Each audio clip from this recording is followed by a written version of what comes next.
It is your Classic Metal Show right here on theclassicmetalshow.com. That, of course, Megadeth, Fatal Illusion from the Dystopia record. And on the line right now, we have the bassist of the Grammy Award-winning Megadeth. It's David Ellefson. Dave, how are you, man? Hey, doing great. How are you, man? I am excellent, man. Well, before I get into what we really are here to talk about, I wanted to start by saying congratulations on your Grammy. Thank you. I don't know how much that means to anybody anymore, but it's still nice to be awarded after a long career. Well, it's definitely the gold standard in our business, in film, you have Oscars, and TV, you have Emmys, and in music, you have Grammys. So, look, we've been getting recognized for 25 years from the Grammys. So they've certainly paid us their homage, which we've always appreciated. But, to actually win one and let me take one home is definitely a nice little cherry on top for sure. Certainly, man. Well, Dave, you have an interesting project that is just now launching. I personally am a humongous coffee guy. I drink at least a pot of coffee a day. I know that's unhealthy as all could be, but I love it.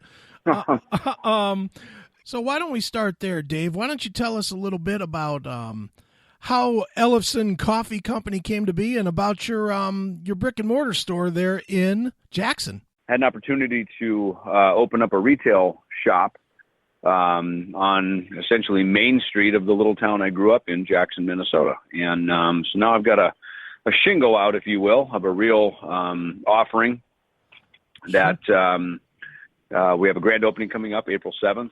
8th and 9th, which I'm going to be at. Comedian Don Jameson from That Metal Show is going to be there. We've got a few other guests, it looks like, lining up to maybe even perform at the store. I'm going to go on a paranormal witch hunt to the cemetery where Mary Jane Twilliger, who is from the Megadeth fame of the song Mary Jane. We're going to go there with paranormal author Adrian Lee. Wow. So we got some cool, fun stuff lined up. So, it's not just a small town coffee shop. There's all kinds of great stuff going on around it. Sure. Now, do you still live in Minnesota sometimes? Or I've always known you to be from Arizona, but I did not know. I don't live back there. No, I grew up there. Our family farm is still there. We have a centennial farm that's been in our family now since the late 1800s. So that's there. But I live full time in Arizona. Okay. Arizona, and of course, whatever city we may be performing in that night. Those are my permanent addresses, on tour and in Arizona. But the coffee shop, I spent a lot of time back there, especially the last few years. My brother is no longer with us from cancer, and my mother passed this last year, and my father passed many years ago, actually on my wedding day in April of 1984. So, ironically, I'm last man standing, and I have some other nephews and things back in Jackson. Okay. Running the farm and whatnot. But the huge tie back into that community, not just because it's where I grew up, but a couple Megadeth songs. Foreclosure of a Dream was about the farming crisis of things that were kind of surrounded Farm Aid years ago. Right. And the Cold War and, things that were politically tied to that. And then also, of course, Mary Jane, which is, the song on So Far So Good So What. So got some pretty good, lyrical and thematical ties back into the community with the Megadeth fans as well. Certainly, man. Well, let's talk a little bit about coffee specifically. How do you, it's one thing to partner up with guys, but it's a whole nother thing to consider yourself to be a coffee guru. I mean, there's guys that can tell coffee like nobody's, they can tell one blend from the other. Where do you fit in there, and do you consider yourself to be an expert or an aficionado in coffee? Well, my experience with coffee is really more in that, traveling the globe, and it started, I think really in 1983 when we were starting Megadeth. Our first drummer, Dijon Carruthers, he was a coffee guy. So he and I would sit around and be, kind of low level coffee snobs, if you will, right. With the whatever cheap coffee we could afford at the time. But then as I started traveling the world, started going over to Europe, I mean, the European cafes is, admittedly, that's where, the Starbucks concept came from. They basically brought to America the coffee house feel, the smell, the vibe, the hang, kind of just that whole concept, So, because in America, we are not a sit down, relax, enjoy a cup of coffee culture. Right. We're very much get it to go. We're moving fast. We're on the run. We're a fast food society, So, what Starbucks did, in particular them, and there's some other ones, Seattle's Best and Pete's and a handful of other smaller independents, they tried to capture that, hey, there's another way to think about coffee, to enjoy coffee. And I think that's more where my mindset is. It isn't just about the coffee. It's about the culture, and it's about the whole hang. And, for me, it's like that with music. It isn't just about, some musicians get really hung up in the notes. They get really hung up in, oh, I blow that guy away, and that guy sucks, and da-da-da-da, and, Right. But I've never been that guy, I've been more about the vibe and the community and the culture, and, I grew up a Kiss fan, and Kiss wasn't just about the notes, it was about the song and the community and the mystique and larger than life, and you know what I mean? So to me, that's kind of how I approach the coffee community, is that it's more about the community of it, or it's as much about the community of it as it is about the actual essence of a bean. Sure. Now, do you? Obviously you've tried your own coffee. What are you preferential to as far as the blends that are available currently? I always like dark roasts, and that's why we started with Roast in Peace, which is a dark roast. So we went from dark to medium to light with Roast in Peace to Kenya to She-Wolf. And the Urban Legend is kind of somewhere in between, primarily really more of a dark roast. And ironically, the dark roasts are not always the speediest. They may be the heaviest, but they're not always the speediest. Sometimes the lighter the roast, we'll have a much kind of more caffeinated, speedy effect to it. And in our particular case, because of the bean we're using, the Kenya bean, our Kenya thrash is for sure the speediest. But the She-Wolf would be the lightest.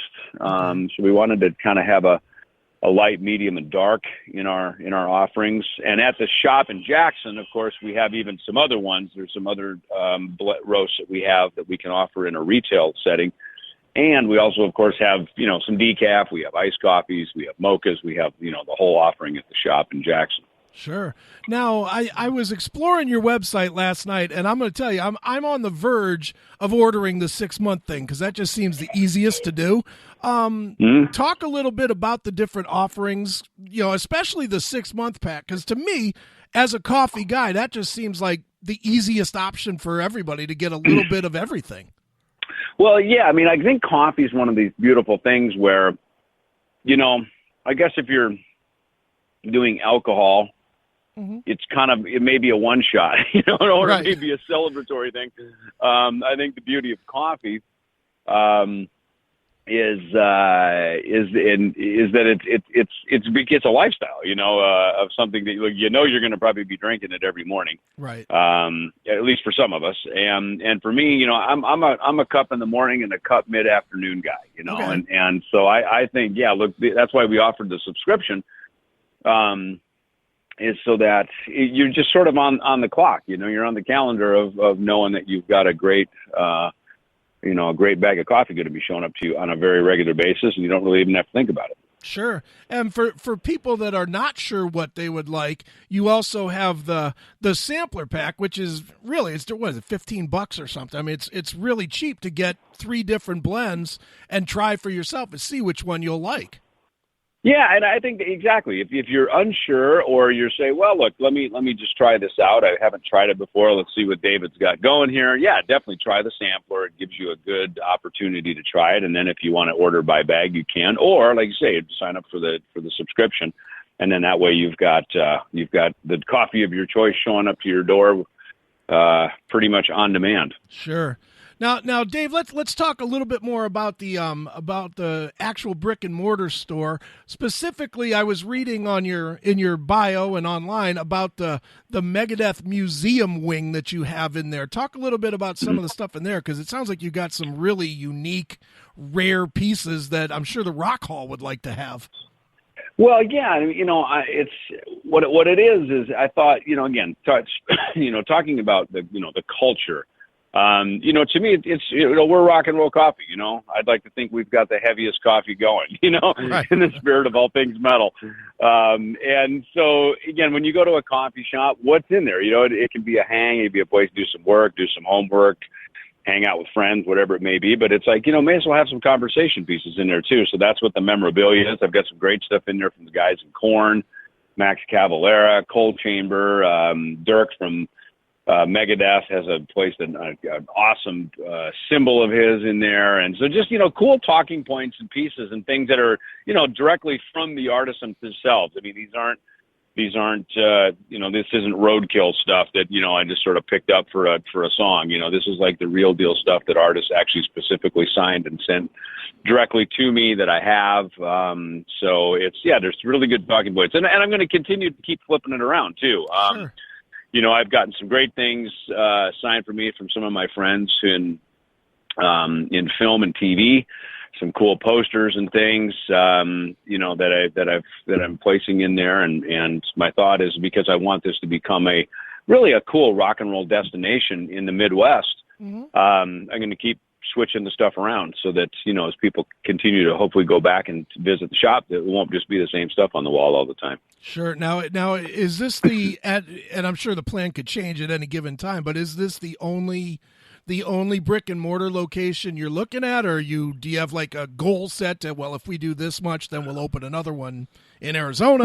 No, for sure. I mean, ironically, the idea actually started to try to have it here in Arizona first. Okay. And then randomly out of the blue, the opportunity came for, to open the one in Minnesota. So, I'm kind of one of these guys where, obviously you need to plan, but you also got to be flexible enough for life to just show up. And that's exactly what happened with the store in Minnesota. Sure.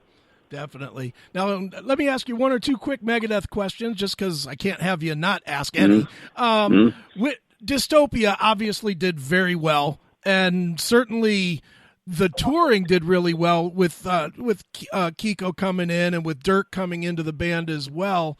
How do you feel about the current direction, I guess, because you've obviously been through a million different direction changes with Megadeth, or not direction, but personnel changes. How does this current lineup feel to you? Well, I think, first of all, there's sort of a consistency to the sound that's remained throughout the years. Sure. I think I noticed it when Dave and I got back together in 2010. That sound that people certainly like from the classic days. Mm-hmm. Largely, that's Dave and I playing together, for the most part. Certainly people have different records they like. And some of that is because of the musicians that played on it. Some of it's because of the production at the time. Some of it's because of just the headspace we were in when we made those records. And I think, Dystopia, in a lot of ways, is kind of the best of the best Megadeth has done. The production is really strong. Mm-hmm. The riffs are incredibly complex, and there's also some very melodic stuff, like Dystopia, for instance, the title track. Yet there's things like, Fatal Illusion, Death from Within. There's just all these things, these tracks that are just really complex songs, and I think, even some things that move Megadeth into some new places, like Poison the Shadows, Mm-hmm. that's, kind of taking, we've done things like A Tulamon and My Darkest Hour and some things that were ballad-esque, but Poison the Shadows, I think, is something that really moved us into a whole new place that we haven't been to before, so I think there's just a lot of different stuff. And of course, Kiko, it's clear what Kiko brought to the table,